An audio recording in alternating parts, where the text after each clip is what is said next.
स्वागत है आप सबका मेरे YouTube चैनल जिसका नाम है श्री जी। बहुत सारा सिलेबस है और बहुत सारा वक्त भी नहीं है और ऊपर से मुझे लगता है कि मुझे भागना भी पड़ेगा यूनिवर्सिटी, इसलिए मुझे लगता है कि आप लोगों का सिलेबस थोड़ा सा डिस्ट्रैक्शन ज़रूर होगा क्योंकि मेरे पास वक्त नहीं है इसलिए। पर इसमें गलती आपकी नहीं है, गलती मेरी है। मुझे पहले ही टाइम से वीडियो लानी चाहिए थी, पर क्या कर सकते हैं, जब जो काम होना है तब तक वो होता ही है। ठीक है, अपनी मर्ज़ी से इसमें कुछ नहीं चल सकता। लेकिन ये था कि मुझे ये पता नहीं था कि इतनी जल्दी एग्ज़ाम्स की फॉर्म की डेट आ जाएगी, इसलिए ऐसा हुआ है। पर कोई बात नहीं, हम कवर तो हमें करना है ना। तो अभी हमारे पास दिन है, तो हम रोज़ रोज़ कुछ कुछ टॉपिक्स कर लेते हैं। जैसे कि एक दिन में मैंने आज ये करवा दूँगी। शलाक्य के भी 2 पेपर हैं, ठीक है। सबसे बड़ी बात है मेरे लिए, जो टेंशन की बात है आपके लिए भी है, मुझे भी लगता है कि ऐसा कि आप लोगों के लिए भी होगी, कि काय चिकित्सा के लिए, शल्य के लिए और शलाक्य के लिए टेंशन वाली बात ये है कि इनके 2-2 पेपर हैं, जिसकी वजह से हम थोड़ा सा डर जाते हैं। पर कोई बात नहीं, देखते हैं जितना होगा ठीक है, नहीं तो नोट्स शॉर्ट करके और बनाएंगे ताकि जल्दी हो जाए। पर अभी तो हमें पूरा करना ही है, ठीक है। अगर टाइम नहीं बचेगा तो मैं शॉर्ट वीडियो जो टॉपिक पे होंगी वो ले आऊँगी और पेपर सॉल्विंग ले आएंगे, ठीक है। इतना काफ़ी होगा, ठीक है। तो पहले देखो, टाइम वेस्ट ना करते हुए आज आगे बढ़ते हैं कि शलाक्य तंत्र परिचय एवं इतिहास, ठीक है। ऐसा ना हो कि कुछ छूट जाए, ऐसा भी ना हो कुछ रह जाए, ठीक है। तो शालाक्य तंत्र की निरुक्ति क्या होती है? सुश्रुतिका ढलर ने शालाक्य की निरुक्ति दी है। शालाक्य यत्कर्म क्रियते तच्च काल्यम शालाक्य प्रधानम कर्म शालाक्य तंत्रमपि शालाक्यम। शालाका द्वारा कर्म किए जाने के कारण इसे शालाक्य कहते हैं। शालाका प्रधान कर्म को शालाक्य कहते हैं। इसमें प्रमुख तंत्र भी शालाक्य कहा जाता है। शालाक्य की परिभाषा: शालाक्यम नामो ऊर्ध्व चतुर्गत श्रवण नयन वदनम घ्राणादि संचितनाम व्याधिनाम उपशयनामर्थ शालाका यंत्र प्रणि नार्थ जतरू के ऊपर स्थित कान, आँख, नाक, मुख आदि स्थानों में उत्पन्न व्याधियों की चिकित्सा जिस विशेष विज्ञान में की जाती है उसे शालाका यंत्र प्रयोग विधि का वर्णन हो उसे शालाक्य कहा जाता है। शालाक्य तंत्र का परिचय: तो आदिकाल से ही आयुर्वेद विशेषज्ञ परक चिकित्सा का पालन करता आया है। इसी कारण आयुर्वेद को 8 विशिष्ट योग्यताओं में विभाजित किया गया है। इन 8 अंगों में आपको पता है क्या क्या था, हम पहले पढ़ चुके हैं, ठीक है। शल्य, शलाक्य, काय चिकित्सा और क्या था, कौमार, भृत, भूत विद्या, गद्य तंत्र, वो वाला है, ठीक है। 8 अंग। अब आगे देखो, वांगभट्ट के अनुसार ऊर्ध्वांग के नाम उल्लेख किए गए हैं। सुश्रुत ने 76 नेत्र रोग, 31 नेत्र रोग, 28 कर्ण रोग, 31 नासा रोग, 28 कर्ण रोग, 11 शिरोरोग तथा 65 मुख रोग का वर्णन किया है। नेत्र, कर्ण, नासा तथा शिरोरोग के वर्णन उत्तर तंत्र में मिलता है। सुश्रुत उत्तर तंत्र में प्रथम 26 अध्याय शलाक्य तंत्र है। नेत्र, कर्ण, नासा, शिरोरोग का वर्णन किया गया है। सर्वप्रथम अध्याय 18 अध्यायों में नेत्र रोग का तथा उनकी चिकित्सा का वर्णन किया गया है। 19वें अध्याय में नयनाधिक्य का वर्णन किया गया है। अध्याय 20 में 21 में कर्ण, अध्याय 22, 23, 24 में नासा रोग और अध्याय 25, 26, 26 में शिरोरोग का विस्तृत वर्णन है। मुख रोगों का वर्णन निदान स्थान 16वें अध्याय में किया गया है तथा मुख रोगों की चिकित्सा का वर्णन चिकित्सा स्थान 22वें अध्याय में मिलता है। अष्टांग हृदय में उत्तर तंत्र में ये सब अध्यायों का वर्णन है, इतना इम्पोर्टेंट नहीं है, ठीक है। आगे देखो, चरक संहिता के सूत्र स्थान 70वें शिरोरोग का वर्णन मिलता है। सूत्र स्थान 18वें में उपजीविका, गलछुंडी, रोहिणी चिकित्सा का स्थान में 11वें में दंत में मुखादि रोगों की चिकित्सा चिकित्सा स्थान 26 में नासा, शिरोरोग, मुख रोग, कर्ण रोग, नेत्र रोग चिकित्सा तथा सिद्धि स्थान 2 एवं 9 में शिरोविरेचन, शिरोबस्ती, शंखक, अर्धावभेदक, अनंतवात रोग का वर्णन मिलता है। शालाक्य तंत्र का इतिहास क्या है? शालाक्य का विस्तृत वर्णन सुश्रुत में मिलता है। शालाक्य तंत्र का इतिहास बहुत ही प्राचीन है। श्रीमद्भागवत 9वें स्कंद 13 कथा में निमि को इक्ष्वाकु का पुत्र कहा गया है। सूर्यवंशी अवध नरेश महाराज इक्ष्वाकु के कनिष्ठ पुत्र राजकुमार निमि अपने बड़े भाई कुकुस से राज अभिषेक के समय अपने पिता का विशेष झुकाव अपने बड़े बेटे की ओर देखकर विरक्त हो उठे और अवध को छोड़कर तिरहुत प्रदेश के महर्षि गौतम के आश्रम में पहुंचे। उस समय एक तिरहुत प्रांत लंकापति रावण द्वारा जीता जा चुका था। रावण ने ऋषियों के ही पावन कर्मों को में व्यवधान उत्पन्न कर रखा था। इस समय निमि का देव देख मुनिगण खुश हो गए थे और महर्षि गौतम ने निमि को दीक्षित कर लिया था और तिरहुत के मुखिया महामुनि यमदग्नि ने उन्हें तिरहुत का प्रथम राजा घोषित कर दिया था। सभी राक्षस डर गए और मुनिगण निश्चित होकर तपस्या में लग गए। एक समय इक्ष्वाकु पुत्र महाराज निमि ने अपने राज्य में महायज्ञ का आयोजन किया। निमि ने वशिष्ठ जी को विशेष निमंत्रण दिया, किंतु वह इंद्र द्वारा पहले ही आमंत्रित होने के कारण समय नहीं दे पाए तथा प्रतीक्षा करने के लिए कहा। निमि ने कहा कुछ काल बाद यज्ञ आरंभ कर दिया। यह देख वशिष्ठ जी ने निमि को नष्ट होने का श्राप दे दिया। यज्ञ में उपस्थित देवताओं ने पुनः जीवित कर दिया, परंतु निमि ने देह धारण से इनकार कर दिया, तो देवताओं ने नेत्रों की पलकों पर रहने का आदेश दिया। इसी कारण निमेष शब्द भी निमि परक माना गया है, क्योंकि पलकों के खोलने व बंद होने को निमेष कहते हैं। ठीक है। रामायण में तुलसीदास जी ने कहा है, भरी विलोचन चारु अचंचल मानहु सकुचि निमित्त तेयु दृढ़ गंगा। जानकी जी ने जब राम जी को देखा था तो लज्जवाश पलक निवासी निमि वहां से कुछ देर के लिए हट गए थे। महर्षि ने निमि की देह को मथा। अपने उनके शरीर से एक बालक उत्पन्न हुआ जो जनक कहलाया। विदेह ने उसे उत्पन्न होने के कारण वदेह और मंथन करके उत्पन्न होने के कारण मिथिल कहा गया, जिसे मिथिलापुरी बनाई गई। और एक अन्य पौराणिक कथा शालाक के इतिहास में बारे में मिलती है, जिसमें कि बताया गया विदेह के राजा जनक ने महायज्ञ आरंभ किया। जो यज्ञ करके देव भगवान अंशुमानी उनके ऊपर कुपित हो गए और तथा उनकी दृष्टि शक्ति को नष्ट कर दिया था। उसके बाद राजा जनक ने कठोर तपस्या की। भगवान सूर्य ने प्रसन्न होकर उन्हें नेत्र रोग विज्ञान प्रदान किया। वेदों में शालाक्य तंत्र सभी प्रकार के ज्ञान विज्ञान के आदि स्रोत चतुर्वेद वेद की आयुर्वेद व शालाक्य तंत्र में की भी उद्गम है। वेदों में यत्र तत्र शालाक्य परक विषयों का वर्णन उपलब्ध है। ऋग्वेद में आश्रितों उन्मत्त द्वारा रुजसक का अक्षी प्रत्यारोपण करना, कंठक को दृष्टि प्रदान करना, दधीचि के कटे सिर को जोड़ना, उद्धार प्राप्त होना, यजुर्वेद में अर्म व मुखपाक रोगों का वर्णन होना, सूर्य साधक मंत्रों से नेत्र शक्ति वर्धन का उल्लेख नेत्रोपनिषद में आया है। अग्नि पुराण में नासागत रक्तस्राव चिकित्सा हेतु दूर्वास्वरस नस्य का वर्णन किया गया है। नस्य द्वारा जीवों से रोग का उपचार बौद्धकालीन चिकित्सक जीवक द्वारा वर्णित है। यह वर्णन महाभारत में उपलब्ध है। निमि शालाक्य तंत्र पर प्रथम विशेष ग्रंथ का लेखन आचार्य निमि द्वारा किया गया। यह संहिता निमि तंत्र व विदेह तंत्र के नाम से प्रसिद्ध है। इति संज्ञाकर निमि का काल चरक सुश्रुत से पूर्व को मानते हैं, क्योंकि कतिपय स्थानों पर निमि के उद्धरणों की प्राप्ति सुश्रुत संहिता में होती है। इसी प्रकार चरक संहिता में भी शारीरिक स्थान व सूत्र स्थान में राजा विदेह का संदर्भ प्राप्त होता है। निमि के अतिरिक्त प्रमुख आचार्य कराल, भद्रकर, शौनक, चक्षुयज्ञ, साहित्यिक, भोज, काव्य इत्यादि हैं। अगला है नेत्रशारी। नेत्रशारी क्या होता है? नेत्र रचना शरीर शिर अष्टो नेत्राएं, नेत्र में 8 सिराएं होती हैं। संधि द्वय वर्तम मंडल में 2 संधियां होती हैं।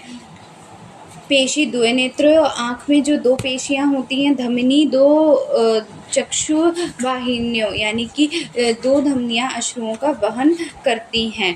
मर्म अपांग मर्म, आवृत मर्म, स्थपनी मर्म, श्रृंग गाटक मर्म, ये इसमें देखने के लिए मिलते हैं। तो अपांग मर्म सुश्रुत ने बताए हैं ये चारों मर्म।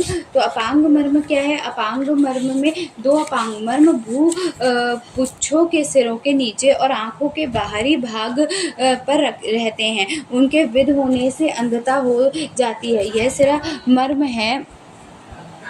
आवृत मर्म 2 आवृत मर्म भुवों के ऊपर अवनत भागों पर रहते हैं तथा उन पर आघात होने से दृष्टि दोष या अंधता हो जाती है। उसे संधि मर्म कहते हैं। स्थपनी भ्रुकुटियों के मध्य में स्थपनी मर्म है। इस प्रकार आघात होने से उत्प्रेक्षवत लक्षण होते हैं, अर्थात विशल्य घन मर्म होने के कारण शल्य निहरण प्राणघातक होता है। श्रृंग गाटक मर्म घ्राण, श्रोता, अक्षि, जिह्वा, संतर्पण सिराणाम, मध्य सिरा सन्निपात, श्रृंग गाटकनी तानी चतवारे मर्मणाएं तत्रापि सिद्धो मरणा। 4 श्रृंगाटक मर्म घ्राणेन्द्रिय, कर्ण, नेत्र व जिह्वा व संतर्पण करने वाली सिराओं के मध्य में स्थित होते हैं। यह सिरा मर्म है व सद्य मारक है।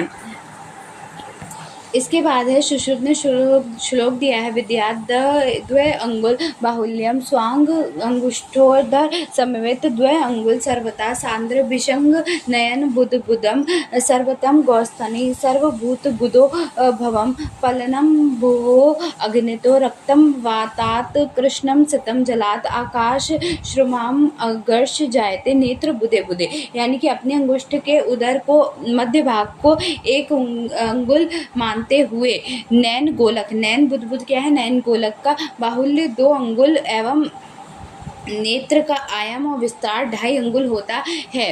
गोलाकार तथा इसका आकार गौ के स्तन के तरह होता है तथा पंच महाभूतों से इसकी उत्पत्ति होती है। पृथ्वी के मासल भाग की अग्नि से रक्त की, वात से कृष्ण भाग की, जल तत्व से नेत्र का, शुक्ल भाग तथा आकाश महाभूत से अश्रु मार्ग की उत्पत्ति होती है। सुश्रुत टीकाकार दढ़र ने बाहुल्य से अंत प्रवेश प्रमाण लिया है तथा अंत प्रवेश प्रमाण को 2 अंगुल माना गया है। अंत प्रवेश एंटीरियो पोस्टीरियर डायमीटर का बोध होता है कि सर्वता इति आयामतो विस्तारश्च इत्यत्र, अर्थात सर्वता का अर्थ आयाम एवं विस्तार होता है। आयाम और विस्तार को 2.5 अंगुल माना जाता है। आयाम से वर्टिकल डायमीटर ले सकते हैं, विस्तार से हॉरिजॉन्टल डायमीटर ले सकते हैं। दोनों नेत्रों के चरक ने बताया है अक्षी मध्य चतुरंगुल, दोनों नेत्रों के बीच का स्थान 4 अंगुल का होता है। मंडलानी च सति संदिशम पटलानी च लोचने यथा क्रमम विजयात पंच षष्ठ च षडैव च, यानी कि नेत्र में मंडल संध्या और पटल यथार्थ से 5 और 6 होते हैं। नेत्र मंडल 5 पक्षम वर्तम श्वेत कृष्ण दृष्ट्यनाम मंडलानी तु अनुपूर्वतम ते मध्य स्व चत्वारो अन्यथा तरम पक्षम वर्तम श्वेत कृष्ण और दृष्टि से 5 मंडल नेत्र में होते हैं। मंडल यथा पूर्व भीतर की ओर अवस्थित होते हैं, अर्थात सबसे बाहर पक्ष मंडल और भीतर वर्तम मंडल, इसके आगे श्वेत मंडल, फिर कृष्ण मंडल तथा सबसे भीतर दृष्टि मंडल होता है। मंडल या ऐसे सर्कल ले सकते हैं। पक्ष मंडल सर्कल ऑफ आईलैशेस, वर्तम मंडल सर्कल ऑफ आईलिड्स, श्वेत मंडल सर्कल मेड बाय स्क्लेरा, कृष्ण मंडल circle made by cornea and the दृष्टि मंडल circle made by pupillary margins को कहते हैं। नेत्र संधि 6 है। पक्ष वर्तम संधि वर्तम शुक्ले गतो परः शुक्ल कृष्ण गत स्थिता कृष्ण दृष्टि उत्तरा तथा कनिक गता षष्ठा श्रेयाप शंगांग स्मृता, बाहर से भीतर की ओर 6 संधियां होती है। पक्ष वर्तम संधि, वर्तम शुक्ल संधि, शुक्ल कृष्णगत संधि, कृष्ण दृष्टिगत संधि, कनिकक संधि और अपांग संधि। संधि से जंक्शन लिया जा सकता है।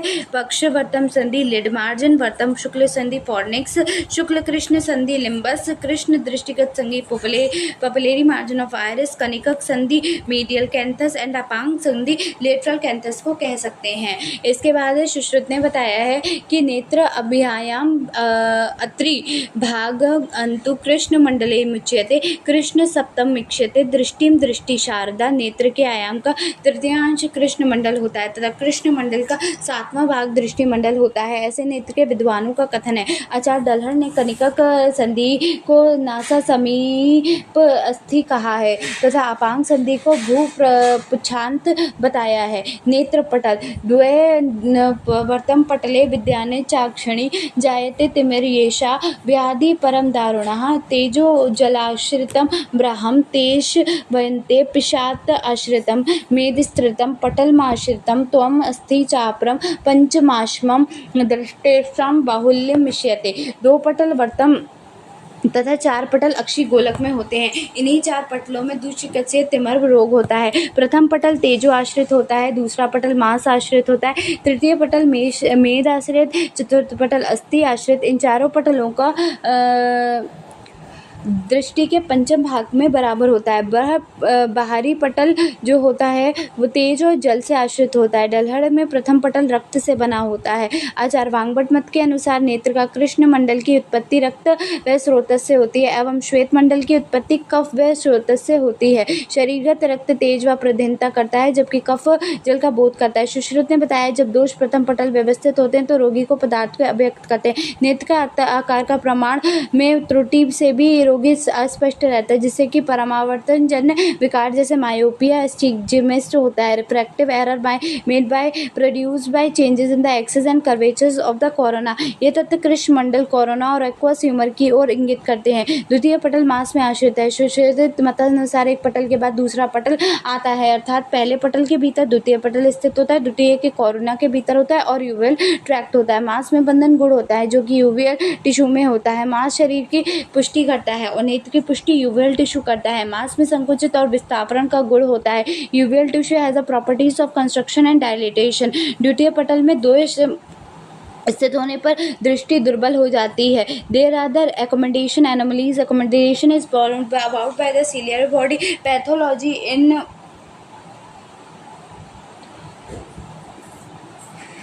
in the posterior part of the uveal tract. नहीं, by the ciliary body pathology in second part lead to the stroma of blind area. As per modern ophthalmology, scotoma can be divided to the inflammation in the posterior part of uveal tract. द्वितीय पटल का सामान्य हम uveal tract से करते हैं। इसके बाद है मेद स्थिरतम पटल आश्रितम। द्वितीय पटल के भीतरी तृतीय पटल है जो मेद धातु के आश्रित है। The part of the eye inner to the uveal tract in the lens that is having the media-like properties, that is viscous, lipoproteinous in nature and whitish in color. Color features of the third petal anomalies are similar to the opticity of the lens. तृतीय पटल में दोष स्थित होने पर निम्न लक्षण पाए जाते हैं: दृष्टि मंडल का रंजन करना, दृष्टि का क्रमशः मंद होना, बड़ी वस्तुओं का दिखाई न देना, एक वस्तु को 2, 3 या अनेक बार देखते हैं। दोष स्थित अनुसार दृष्टि क्षेत्र में विकृति, दैट यथा दोषस्य रज्यते, ऐसा सुश्रुत ने बताया है। Changes in the colour of the lens can be due to the capacity in the lens. The visual symptoms due to the cataract depend on the site of the lens, opacity and degree of opacification of the lens. The patient complains of the polypia, that is the doubling or trebling of the object. All the above feature indicate the third petal in the lens. पटलम आश्रितम तो अस्थितम chopper.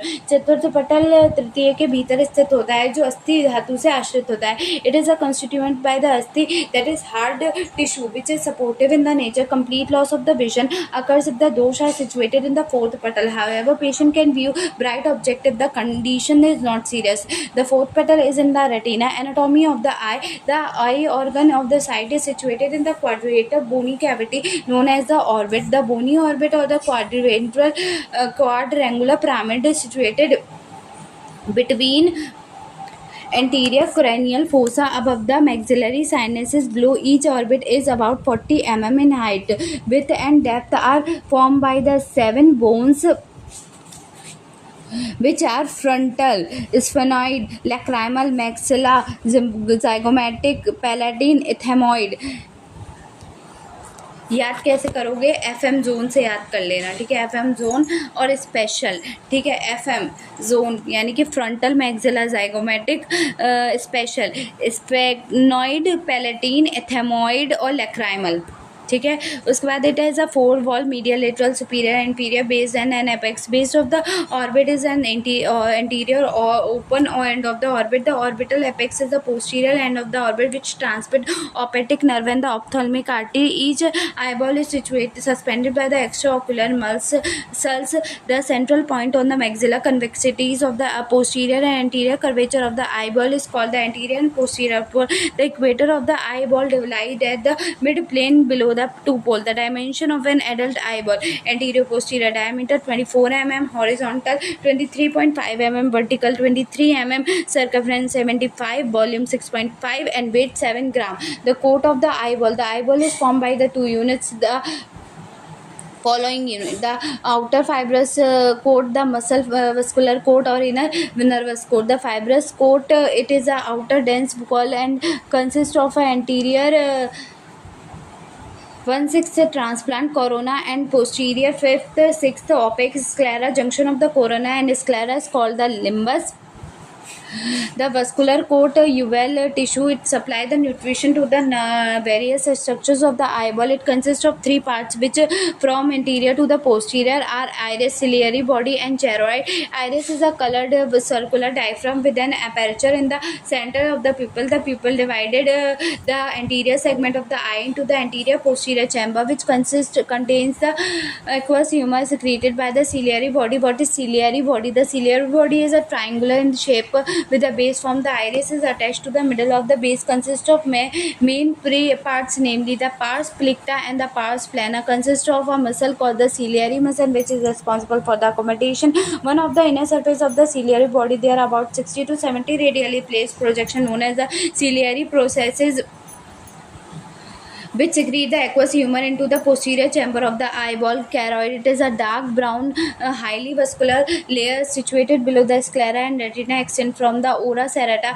up to the aperture of the optic nerve in the sclera. Function of choroid is to supply the nourishment to the outer layer of the retina, which lie on the inner surface. Nervous core nervous concerned with the visual functions. Nervous coat retina is concerned with the visual function. Retina is composed of the 10 layer of the nervous cell, layer of the pigment epithelium, layer of the rod and cones, external limiting membrane, outer nuclear membrane, outer plexiform layer, inner nuclear layer, inner plexiform layer, layer of ganglions and nerve fiber cell limiting the internal limiting membrane. Retina lines about 3 to 4 of the eyeball. Macula lutea is a yellow area of the retina situated in the posterior part with a central depression called the fovea centralis. Is most sensitive part of the retina. The cavity of eyeball. The eyeball is divided into two components by the crystalline lens, anterior and posterior compartment. Anterior compartment is divided into two chambers, anterior and posterior chamber, by iris and contain the aqueous humor.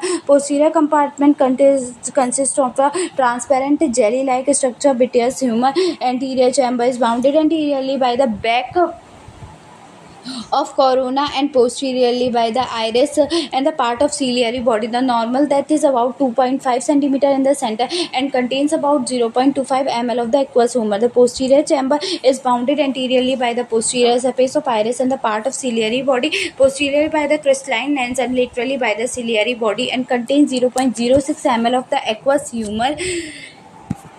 What are anterior segment and posterior segment? Anterior segment include the anterior lens and the structure anterior to it, and posterior segment include the structure posterior to the lens. The optic disc is a circular pink colored disc of 1.5 mm in diameter, has only nerve fiber layer, so it does not excite any visual response. It is also known as the blind spot. The optic nerve, it extends from the lamina cribosa sieve like the membrane where the sclera become thin up to the optic chiasma. The total length of the optic nerve is 5 centimeter and it has the four parts: the intraocular, intraorbital, intraosseous. Intraocular 1 mm, intraorbital 25 mm, intraosseous 4 to 10 mm, intracranial 10 mm. Interior of the eyeball, the aqueous humor, lens, vitreous, blood supply of eyeball. तो aqueous humor, both anterior and posterior chamber is filled with the watery fluid called the aqua water humor to continuously filter from the blood capillaries in the ciliary process posterior to the iris. It passes into the anterior chamber through the pupil. From the anterior chamber, aqueous humor drain into the sclera, venous sinus, canal of Schillem into the blood. Lens is a transparent circular biconcave structures lying immediately behind the pupil, and it is suspended from the ciliary body by the suspensory ligament of the zonule and sinus. The vitreous is a transport colorless inert gel which fills the posterior fourth-fifth of the eyeball. It consists of few hyocytes and the ventral leukocyte consists of 90% of water, some salts and the mucoprotein. Blood supply of the eyeball. All the arteries of the eyeball are derived from the ophthalmic artery, which is branch of the internal carotid artery. Blood of the retina is supplied by the central retinal artery. Long posterior ciliary artery supply to the iris and ciliary body. The short posterior ciliary artery supply the carotid. The anterior ciliary artery supply the anterior sclera, rhombus and the conjunctiva, and contribute to the major arterial circle of the iris. The venous drainage of the orbit is through the superior and inferior ophthalmic vein into the cortex vein and the anterior ciliary when in the central retinal vein. Next है नेत्र क्रिया शारीर, ये हम अगले video में करेंगे, ठीक है। नेत्र क्रिया शारीर अभी के लिए इतना काफ़ी है।